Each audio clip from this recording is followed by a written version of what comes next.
Bike নষ্ট হওয়া থেকে শুরু করে পৃথিবীর জঘন্যতম ঝালমুড়ি রিভিউ থাকছে এই ভিডিওতে। বাইকটা নিয়ে তো গুগুর বাইক আর মামু আমি আর গুগু বেরোবো, দেখি কোন দিকে যাওয়া যায়। করিবের MT-15 নিয়ে আমরা বেরিয়ে পড়লাম হাইওয়েতে বেরোনোর পরে আমাদের ক্রুজ করলো দুইটা BMW আর আমাদের বাম পাশে আছে বাংলাদেশি টেসলা। সো আমরা এই গাড়িগুলো ক্রুজ করতেছিলাম, সাডেনলি সামনে একটা গাড়ি চলে আসলো। এটা ক্রুজ করার পরে আমরা খেতে চলে গেছিলাম অলরেডি। সো খেতে যাওয়ার পরে আমাদের কি হলো, গাড়িতে কিছুটা সমস্যা দেখা দিল।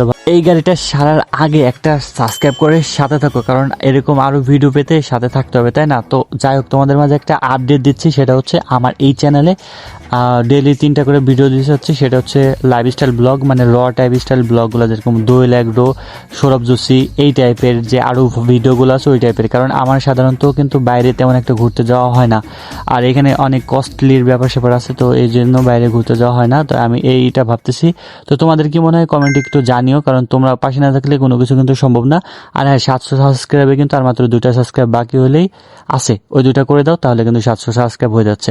হ্যাঁ, এখন কিন্তু দেখতে দেখতে বাইকের মোবাইলটা পাল্টানো হয়েছে।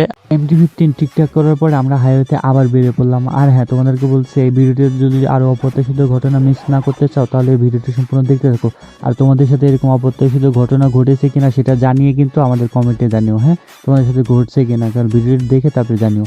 ভাই, কি যে হইলো আমাদের সাথে, আমরা প্রত্যাশিত করতেই পারিনি এই ঘটনাগুলো আমাদের সাথে এইভাবে হবে। বাইক নিয়ে ঘুরতে এসে হঠাৎ করে দেখতে পেলাম যে মেলা বসছে। তো এইটা হচ্ছে গিমপি থেকে একটু ভিতরের দিক আসার সময় দেখলাম যে এখানে ওয়াজ মাহফিল উপলক্ষে মেলা বসছে, বেশ কয়েকটা চটপটির দোকান আর ছোটখাটো মেলার এইগুলা বসার পর আমরা এখানে হঠাৎ করে থামলাম আর ভাবলাম যে চটপটি ফুচকা নাই খাই মেলা থেকে। তো এইখানে বেশ কয়েকটা চটপটি ফুচকার দোকান আছে আর এইখানে পোলাপানের খেলার জন্য অনেক সামগ্রী আছে। তো হঠাৎ করে আমরা এখানে দাঁড়ায় তো মেলাটা ঘোরাফেরা করে তারপরে বাড়ির দিকে চলে যাবো।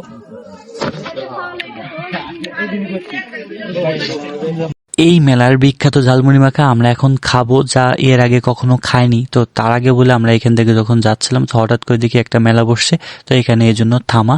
তারপরে ভাবলাম যে মেলা থেকে কি খাওয়া যায়, তা বললাম যে ঠিক আছে, আমরা তাহলে ঝালমুড়ি অথবা এই টাইপের কিছু খাই। তো এমনটাই ভাবছিলাম। তারপরে ভাবলাম যে ঝালমুড়ির দোকান এটা দেখতে মোটামুটি ভালোই। তো এখানে আসলাম, আমি ভিডিও টিডিও করতেছিলাম। তো প্রথমে ওরা বললো যে কি খাবে, তো আমরা বললাম যে তাহলে ঝালমুড়ি খাই।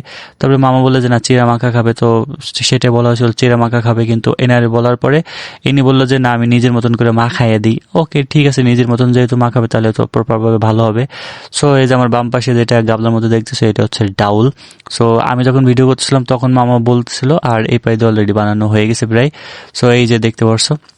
তো সেক্ষেত্রে হয়েছে কি, যখন এটা দিছে তাও মনে করলাম যে ঠিক আছে, ভালোই হবে সম্ভবত, কিন্তু সে এতটা স্পেশাল ভাবে দিছে, জানি না। আমার লাইফে সবচেয়ে জঘন্যতম ঝালমুড়ি মাখা খাইছি এই মেলা থেকে। তো বলার মতো না, সবাই তো খাইছে এইভাবে, কিন্তু কিছু করার না, যেহেতু টাকা দিয়ে কেনা হয়েছে। আর বাঙালি আল কাতরা পাইলেও খায়, সেটা জানো। সো যেহেতু এই টাকা দিয়ে কেনা হয়েছে, এই জন্য এটা ফালানো হয় নাই, সবাই খাইছে। এই হচ্ছে আমাদের বাঙালি একটা অভ্যাস। তো এই অভ্যাসটা কোনোভাবে বিফলে যাইতে দিনই আমরা। সো হোয়াট এভার, ওইখান থেকে আসার পর আমরা ভাবলাম যে ঠিক আছে, তাহলে চটপটি ফুচকা কিছু একটা খাওয়া যাক। কিন্তু আমি ভাই বাইরের খাবার খুবই কমই খাই। তারপরে ভাবলাম যে যেহেতু মেলায় আসছি, তাহলে চটপটি ফুচকা একটা খাওয়া যাক। তো মামা যেহেতু বললো, তো এইখান থেকে ভাবলাম যে ও বললো যে কি খাবে, চটপটি না ফুচকা? তো আমি বললাম যে না, এক জায়গায় ফুচকা নেই, এক প্লেটের মধ্যে, যাতে নষ্ট হলে এক জায়গা থেকেই যাক, আর অনেকগুলো টাকা খরচ করার কোনো মানে হয় না। সো যে কথা সেই কাজ। তো কাকারে বললাম যে কাকা, অনেক ঝাল দিয়ে আমাদের ফুচকাটা বানায় দাও। তো অনেক ঝাল দেওয়ার একটা মাত্র কারণ ঝাল দিলেই যদি মশলাটা একটু খারাপ হয় তাও খাওয়া যাবে, আর আমরা বাঙালি যে কোনোভাবে চালিয়ে নিতে পারি। সো হোয়াট এভার, এটা ডাজেন্ট ম্যাটার। তারপরে কাকা আমাদের ফুচকা বানিয়ে দিচ্ছিল। মনে মনে ভাবতেছিলাম যে ভগবান জানে, ঝালমুড়ি এত স্বাদের খাইছি, এখন ফুচকা না কত স্বাদের হবে। তো যাই হোক, আগেই তোমাদের রিভিউটা দিই। ঝালমুড়ি খারাপ হইলেও ফুচকাটা কিন্তু অ্যাভারেজ, মানে মোটামুটি ছিল আর কি, খাওয়া গেছে এই আর কি। তো মামা বললো যে তাহলে এমনি এক্সট্রা একটা খাক। তো ওর লোভ সামলাতে পারে নাই, আর যেহেতু ট্রিটটা মামাই দিচ্ছিল, সো ওর উপলক্ষে আজকে মূলত বেরোনো হয়েছে। যাই হোক, ও একটা ফুচকা খাইলো টক ছাড়া, জানি না ওর কেমন লাগছে। তারপরে আমাদের সামনে কিন্তু এই যে এক প্লেট অনেকগুলো ফুচকা এখানে রাখা হয়েছে, যদিও এটা মেয়েদের ফেভারিট খাবার, আমাদের না। সো হোয়াট এভার, মাঝে মাঝে কিন্তু ট্রাই করা যাইতেই পারে, আর কন্টেন্ট ক্রিয়েটর হিসেবে টুকটাক অনেক কিছু ট্রাই করতে হয়। সো এটা ট্রাই করলাম, মোটামুটি ভালোই ছিল। আর আমার আগে ওরা 2-3টা করে খেয়ে নিছে। সো এটাই হচ্ছে আমাদের মেলা ঘোরার, হঠাৎ করে মেলা ঘোরার একটা কাহিনী। তবে মেলার একটা জিনিস আমার কাছে ভালো লাগে না, সেটা হচ্ছে আমরা প্রথমে ঝালমুড়ি খাইলাম। তো ঝালমুড়ি খুবই খারাপ হয়েছে, কিন্তু তারপর টাকার জিনিস তো খাইতে হবে। তো আজকে হচ্ছে মামু খাওয়াইছে ঝালমুড়ি আর ফুচকা। ফুচকাটাই এভারেজ মোটামুটি ভালোই চলে আর কি। তবে যাক, মেলাতে ঘোরাফেরা শেষে আমরা এখন বাড়ির দিকে রওনা দিচ্ছি। এই জায়গাটা মোটামুটি তো ভালোই লাগতেছে। বিশেষ করে এই যে আমাদের হাতের বাম পাশে যে সরিষা ক্ষেত গুলো আছে, এখানকার দৃশ্যটা মোটামুটি ভালোই। আর মেলাতে লোকজন আপাতত হচ্ছে, তো লোকজন অল্প অল্প করে যাচ্ছে।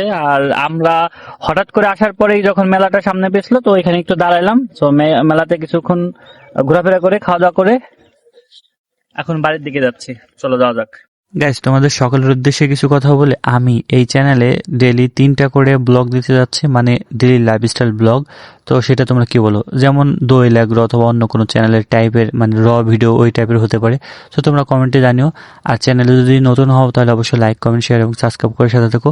আর আমাদের সাথে অপ্রত্যাশিত ঘটনা তোমাদের মধ্যে তো শেয়ার করলাম, আর পরবর্তীতে সবগুলো কাহিনী দেখতে অবশ্যই সাথে থাকো।